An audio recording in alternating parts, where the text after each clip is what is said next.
बिहार के मुख्यमंत्री नीतीश कुमार 15 अगस्त के मौके पर बिहार वासियों को इस सरकार के आखिरी संबोधन के दौरान उन्होंने कई बड़ी घोषणा की है। चुनावी साल है और ऐसे में इन घोषणाओं को लेकर कई मायने निकाले जा रहे हैं। हमारे साथ हमारे वरिष्ठ सहयोगी विवेकानंद जी, इनसे समझेंगे। विवेका जी, मुख्यमंत्री नीतीश कुमार अपने टेन्योर के इस साल के ये गांधी मैदान में झंडोत्तोलन करने का ये आखिरी वक्त था और ऐसे में सरकार ने गांधी मैदान से कई नई योजनाओं की घोषणा की है।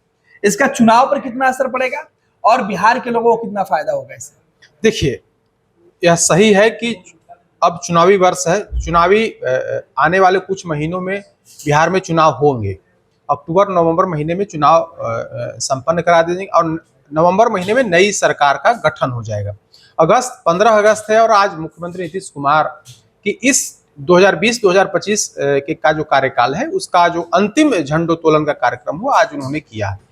और इस मौके पर नीतीश कुमार ने न सिर्फ पुरानी बातों को याद कराया बल्कि हम आगे क्या करने वाले हैं इस बात का भी जिक्र करके यह मैसेज दिया है कि अगर हमारी सरकार फिर से आती है तो हम अगले 5 सालों में हम आपके लिए कौन कौन से काम करेंगे। बजाबता एक तरह से उन्होंने खाका तैयार कर दिया है, एक रूपरेखा बिहार की जनता के समक्ष रख दिया है कि हमारी सरकार आती है तो जो व्यवस्था हमने अभी किया है उसमें हम इजाफा करेंगे। उन्होंने खास तौर पर 2-3 बिंदुओं पर ज्यादा फोकस किया। उसमें उन्होंने कहा कि कानून व्यवस्था हमारी सर्वोच्च प्राथमिकता थी और आगे भी सर्वोच्च प्राथमिकता में वो रहेगी। कानून व्यवस्था पर उन्होंने सबसे पहले अपनी बात करी और कहा कि 2005 से पहले सब लोग घर से निकलने में डरते थे, लेकिन जब हमारी सरकार आई तो हमने कानून व्यवस्था को सर्वोच्च प्राथमिकता में रखा और उसमें हमने पुलिस की बहाली कराई और कहीं कोई दिक्कत नहीं हो इसके लिए हमने पूरे प्रबंध किए हैं। तो एक कानून व्यवस्था हो गया।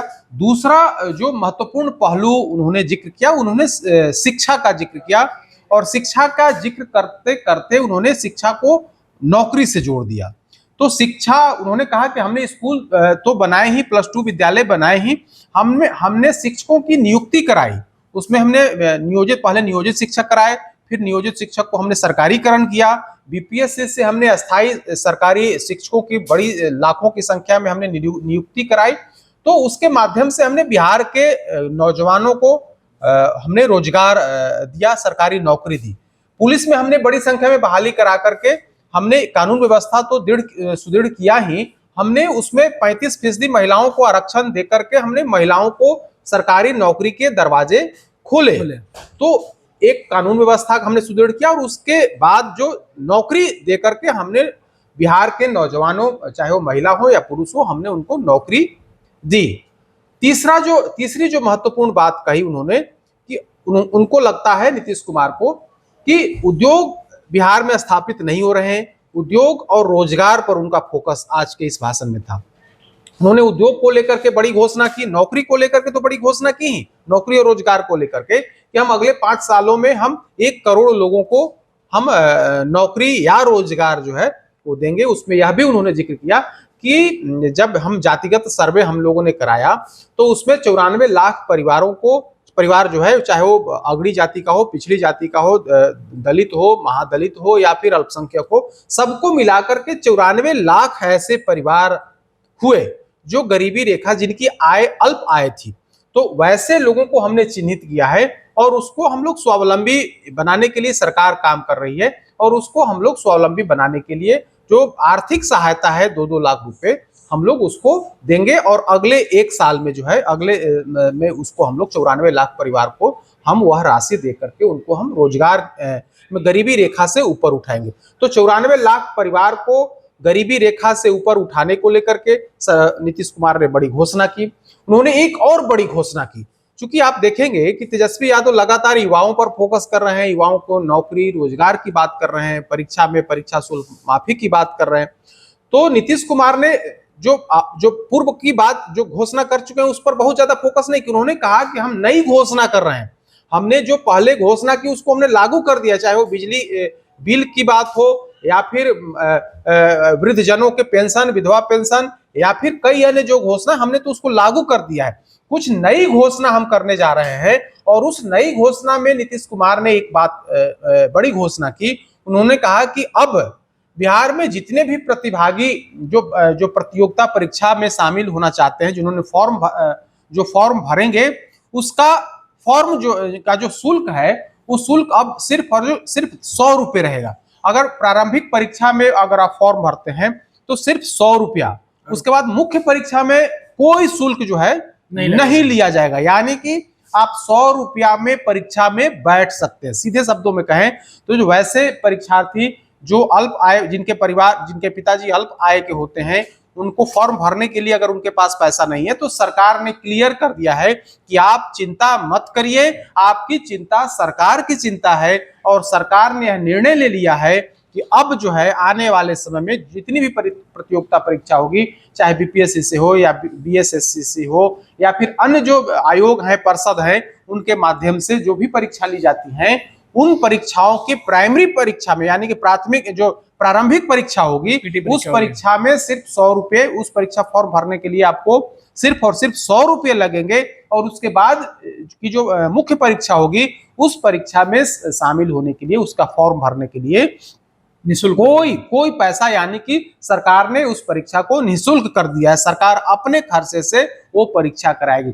तो सरकार ने बिहार के नौजवानों, जो छात्र, जो परीक्षा देने वाले हैं, जो परीक्षार्थी हैं, जो सरकारी नौकरी लेना चाहते हैं, उनके लिए आज बड़ी घोषणा मुख्यमंत्री नीतीश कुमार ने की है। वैसे कई बड़ी घोषणा वे पहले कर चुके हैं, लेकिन आज एक बड़ी घोषणा नीतीश कुमार ने यह की है। दूसरी जो उन्होंने बड़ी घोषणा उद्योग को लेकर के की है, उद्योग को लेकर के उन्होंने बड़ी घोषणा की है और कहा है कि उद्योग धंधा लगाने को लेकर के जो अगर उद्योगपति लगाना चाहते हैं, उसके लिए सरकार हर संभव मदद करेगी। ब्याज सब्सिडी को दुगना कर दिया जाएगा, कैपिटल सब्सिडी को दुगना कर दिया जाएगा। साथ ही हर जिला मुख्यालय में जमीन का जो है एक जमीन चिन्हित होगा और लैंड बैंक उसको आप कह सकते हैं कि हर जिलों में एक भूमि चिन्हित की जाएगी, उसका अधिग्रहण किया जाएगा और उन उद्योगपतियों के बीच में जमीन दी जाएगी, ताकि नए नए उद्योग जो है वो जिला स्तर पर भी नए नए उद्योग जो कारोबार है वो हो सके। तो नीतीश कुमार की सरकार ने उद्योग धंधा बढ़ाने को लेकर के यह आज बड़ी घोषणा मुख्यमंत्री नीतीश कुमार की तरफ से की गई है गांधी मैदान से। तो दो महत्वपूर्ण घोषणा, एक और उन्होंने बड़ी घोषणा की है कि बिहार के 7 जिलों में जहां मेडिकल कॉलेज की स्थापना को लेकर के अब तक कोई कार्रवाई नहीं की गई है, वहां पर अब नए मेडिकल कॉलेज खोले जाएंगे। इसकी हम आज घोषणा की है। उन्होंने बेजाप्ता उन 7 जिलों का नाम लिया है। उसमें किशनगंज है, उसमें कटिहार है, उसमें अरवल है, उसमें शेखपुरा है, उसमें लखीसराय है, शिवहर है, रोहतास है। इस तरह से 7 ऐसे जिले हैं जहां पर नए मेडिकल कॉलेज की स्थापना की जाएगी। तो इस तरह से नीतीश कुमार ने पूर्व की योजनाओं को तो गिनाया ही, आगे जो काम करने वाले हैं, जिसमें अगले 5 सालों में 1 करोड़ लोगों को नौकरी या रोजगार देने की बात है, प्रतियोगिता परीक्षा में परीक्षा फीस माफी की बात है, उद्योग धंधा को लेकर के जमीन की व्यवस्था करने की बात है,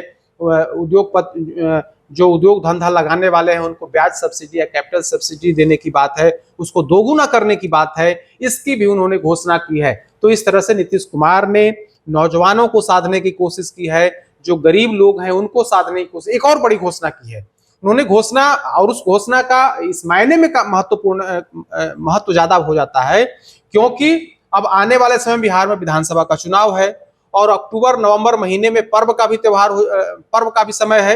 अक्टूबर महीने में दशहरा और नवंबर महीने में दीपावली और छठ। तो इस अवधि में, यानी कि दशहरा से लेकर के छठ तक, उन शहरों में जहां पर बिहार के लोग, बिहार के कामगार जो मजदूर हैं, जहां वहां जाकर के दूसरे राज्य में जहां काम करते हैं, खास करके दिल्ली, गुरुग्राम, पंजाब जैसे शहर है जहां से बिहार की बड़ी आबादी वहां रहती है और काम करती है, तो उन शहरों से बिहार लाने के लिए सरकार बड़े स्तर पर तैयारी कर रही है। आप देखिएगा, अक्टूबर का महीना है, सितंबर महीने में चुनाव की घोषणा हो जाएगी, अक्टूबर लास्ट तक चुनाव शुरू हो जाएगा, नवंबर में सरकार का गठन होना है। तो इस अवधि में जो बाहर रहने वाले लोग हैं, जो मजदूर हैं, उन मजदूरों को बिहार लाने के लिए सरकार ने फुल प्रूफ तैयारी कर ली है। सरकार ने क्या तैयारी की है और बाकायदा आज नीतीश कुमार ने घोषणा भी की। नीतीश कुमार ने कहा, हालांकि कैबिनेट से इसका अप्रूवल हो गया है, नीतीश कुमार ने कहा कि हम उन शहरों से, गुरुग्राम, दिल्ली और जो चंडीगढ़ है, वहां से मजदूरों को या जो कामगार है उनको बिहार लाने के लिए हम विशेष व्यवस्था कर रहे हैं। व्यवस्था क्या कर रहे हैं? तो वहां से हम बसों का परिचालन कराएंगे ताकि जो मजदूर घर आना चाहते हैं पर्व त्योहार में, उनको घर लाने की हम पूरी मुकम्मल व्यवस्था जो है वो कर सकें। तो बस की व्यवस्था होगी। साथ ही नीतीश कुमार ने यह भी घोषणा की है कि हम ट्रेन की व्यवस्था कराएंगे। बिहार की सरकार रेल मंत्रालय को पत्र लिखेगा और कहेगा कि वहां से विशेष ट्रेन जो है, स्पेशल ट्रेन चलाई जाए ताकि जो मजदूर बिहार आना चाहते हैं पर्व त्योहार में, दशहरा, दीपावली या छठ में, वे घर आ सके। घर आने तक उनको कहीं कोई समस्या नहीं हो, सीट की समस्या नहीं हो। चाहे वो बस से आना चाहें तो बस से आ सकते हैं, अगर वे ट्रेन से आना चाहें तो ट्रेन चलाने को लेकर के भी हम लोग रेल मंत्रालय से हम लोग सिफारिश करेंगे और गुजारिश करेंगे ताकि अधिक से अधिक जो स्पेशल ट्रेन है, स्पेशल ट्रेन चलाई जाए और उन मजदूरों को घर आने तक, चाहे वो पटना आना चाहे, मुजफ्फरपुर आना चाहे, दरभंगा आना चाहे या फिर बिहार के अन्य शहरों में आना चाहे, उनको आने में कहीं कोई परेशानी नहीं हो। सरकार जो है इस पर काम कर रही है। तो मुख्यमंत्री नीतीश कुमार ने आने वाले समय में जो काम करने वाले हैं उन कामों को भी आज गांधी मैदान से गिना करके यह मैसेज दे दिया कि हम किसी भी एंगल से हम छोड़ेंगे नहीं। किसी भी एंगल से, चाहे गरीबों को रोजगार, गरीबों को पेंशन देने की बात हो, वृद्ध जनों को पेंशन देने की बात हो, महिलाओं को रोजगार और नौकरी देने की बात हो, बिहार के युवाओं को नौकरी रोजगार देने की बात हो, या फिर अन्य जो भी काम हो, उन तमाम कामों को हम करेंगे। पहले भी किए हैं और आने वाले समय में हम करेंगे। आने वाले 5 सालों का खाका एक तरह से नीतीश कुमार ने खींच दिया है और बता दिया है कि अगर सरकार बनती है तो निश्चित तौर पर यह काम जो है आने वाले समय में किया जाएगा। बिल्कुल, बहुत बहुत धन्यवाद विवेका जी। तो हमारे सहयोगी विवेकानंद जी बता रहे थे कि नीतीश कुमार पटना के गांधी मैदान से चुनावी साल में और अपने इस कार्यकाल का 20 से 25 का जो कार्यकाल है, उस कार्यकाल के अंतिम झंडोत्तोलन के कार्यक्रम में, स्वतंत्रता दिवस के कार्यक्रम में उन्होंने जो घोषणाएं की, उसका क्या क्या फायदा बिहार के लोगों को होगा। सीधे तौर पे सबसे ज्यादा फायदा उन परीक्षार्थियों को होगा जो अब से पहले परीक्षा फीस के तौर पर मोटी रकम चुकाया करते थे, उन्हें यह बड़ी राहत और बिहार के लोगों को सौगात मिली है। पनोरमा ग्रुप, जो सोचता है वो करता है, आपके अपने सपनों का आशियाना। ये लो, मुंह मीठा करो। आज मैंने अपना जॉब छोड़ दिया, अब हम पूर्णिया वापस जाएंगे। जॉब छोड़ दिया है? मतलब ये घर कैसे चलेगा? हम करेंगे क्या? और माँ बाबूजी क्या बोलेंगे? इसलिए मैं एक और मिठाई का डब्बा लाया। अपने बिजनेस के लिए लोन अप्रूव हो गया। अरे लोन अप्रूव हो गया वो तो ठीक है, लेकिन पूर्णिया में हम रहेंगे कहाँ? अपना घर भी तो नहीं है वहां। इसलिए तो एक और मिठाई का डब्बा अलग से लाया हूं। हमने पूर्णिया में घर ले लिया है, पूर्णिया के ई होम्स पैनोरमा में। पूर्णिया में पैनोरमा ग्रुप लेकर आए हैं ई होम्स पैनोरमा। बड़ा घर, आलीशान जिंदगी और अत्याधुनिक सुविधाओं के संग। अरे अब क्यों मुंह मीठा करवा रही हो? क्योंकि हम घर वापसी जो कर रहे हैं। घर वापसी की खुशी पूर्णिया में ई होम्स पैनोरमा के संग। E Homes Panorama, luxurious lifestyle redefined.